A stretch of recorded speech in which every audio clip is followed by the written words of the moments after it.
అందరికీ నమస్కారం. స్త్రీలు కార్తీక మాసంలో అత్యంత భక్తి శ్రద్ధలతో జరుపుకునే నోము పోలీస్ వర్గము నోము.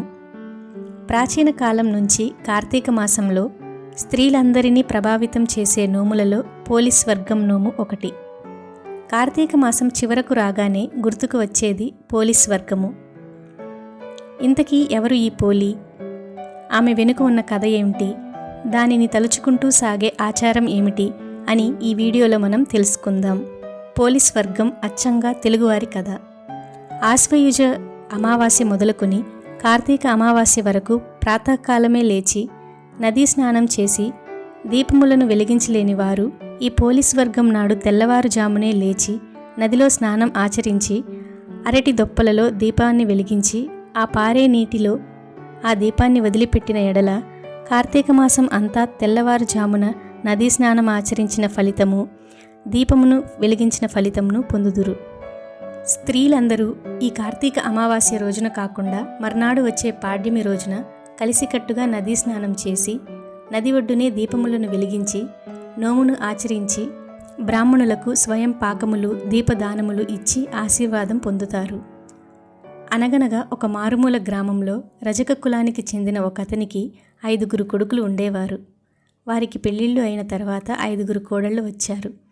ఈ 5 కోడళ్లలో చివరిది చిన్నది అయిన కోడలే పోలమ్మ. చిన్నప్పటి నుంచి కూడా పోలమ్మకు దైవభక్తి ఎక్కువ. పూలు కోయడం, పూజలు చేయడంతోనే ఆమె కాలం గడిచిపోయేది. పెళ్లి జరిగేంత వరకు దైవంతో ఆమె ఏర్పరచుకున్న అనుబంధానికి ఎలాంటి ఆటంకము కలుగలేదు. కానీ పెళ్ళైన తరువాత ఆమె ఆసక్తే ఆమె అత్తగారికి కంటగింపుగా ఉండేది. తనకన్నా గొప్ప భక్తురాలు వేరొకరు లేరని ఆ అత్తగారి నమ్మకం. పువ్వులు కోయటానికి, పూజలు చేయటానికి, అసలు గుడికి వెళ్ళటానికే వీలు లేకుండా చేసేది. ఆచారాలను పాటించే హక్కు తనకే ఉన్నది అని ఆమె అహంభావం. కొంతమంది అమ్మలక్కలు కూడా ఆమె వెనుక చేరి భజన చేయటం వల్ల ఆమెకు మరింత అహంకారం పెరిగింది. పోలి కారణంగా తనకున్న పేరు కాస్తా పోతుందని భావించి ఆమెను మాత్రం ఇంటి పట్టున ఉంచి మిగతా కోడళ్లను తీసుకుని గుడికి వెళ్ళి నదీ స్నానం చేసి దీపాలను వెలిగించుకుని వచ్చేది.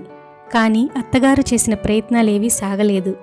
పోలి పెరట్లో ఉన్న పత్తి చెట్టు నుంచి కాసింత పత్తిని తీసుకుని దానితో ఒత్తిని చేసింది.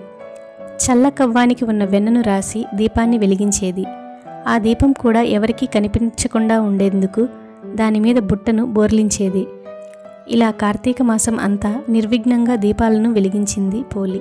ఇక కార్తీక మాసం అమావాస్య రోజున పోలికి ఇంటి పనులు పురమాయించి ఆమెకు పూజా సామాగ్రి ఏదీ అందుబాటులో లేకుండా చేసి మిగతా కోడళ్లతో కలిసి నదీ స్నానానికి వెళ్ళింది అత్తగారు.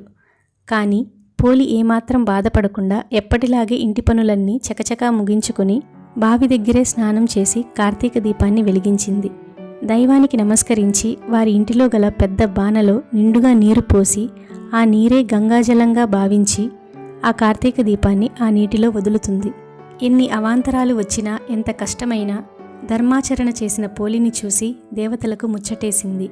వెంటనే ఆమెను బొందితో స్వర్గానికి తీసుకుని వెళ్లేందుకు పుష్పక విమానం దిగివచ్చింది. ఊరి జనం చూస్తుండగానే పోలి ఆ విమానం ఎక్కింది. విమానం కొంచెం పైకి లేవగానే అక్కడికి అప్పుడే ఇంటికి వచ్చిన అత్తగారు, ఆమె కోడళ్ళు ఆ విమానాన్ని చూసి ఆ విమానం తమ కోసమే వచ్చిందనుకుని మురిసిపోయారు. కానీ అందులో పోలి ఉండటంతో ఆశ్చర్యపోయి తాను కాకుండా తన కోడలు స్వర్గానికి వెళ్ళటానికి వీలు లేదంటూ పోలిని కిందకు లాగటానికి ఆమె కాళ్ళు పట్టుకుంటుంది అత్తగారు. ఆ వెంటనే మిగతా కోడళ్ళు ఒకరి తర్వాత ఒకరుగా ఒకరి కాళ్ళు ఒకరు పట్టుకుని విమానం నుండి కిందకు వేలాడసాగారు.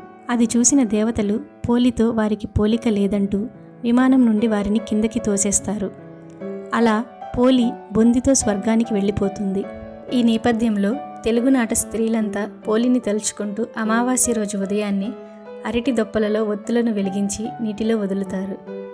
ఈ నగర జీవితంలో మనకు దగ్గరలో చెరువులు, నదులు అందుబాటులో ఉండే అవకాశం లేదు కాబట్టి టబ్బులలో ఈ దీపాలను వదిలేలా ఆచారం రూపాంతరం చెందింది.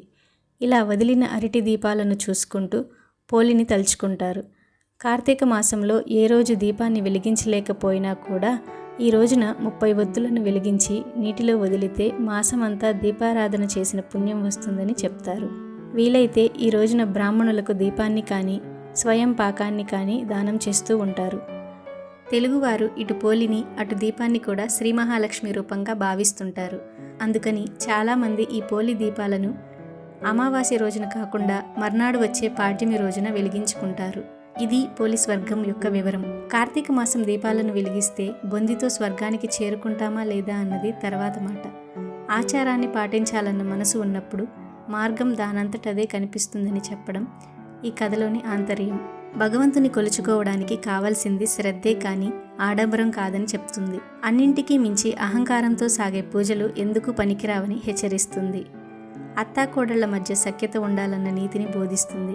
అందుకే ప్రతి కార్తీక మాసంలోనూ ప్రతి తెలుగు ఇంట్లోనూ పోలి స్వర్గం కథ వినిపిస్తూనే ఉంటుంది. ఈ వీడియోను చివరి వరకు స్కిప్ చేయకుండా చూసినందుకు ధన్యవాదాలు. ఈ వీడియో కనుక మీకు నచ్చినట్లయితే లైక్ చేయండి, మరొకరికి షేర్ చేయండి. ఇలాంటి మరిన్ని వీడియోల కోసం మా ఛానల్ను సబ్స్క్రైబ్ చేసుకోండి.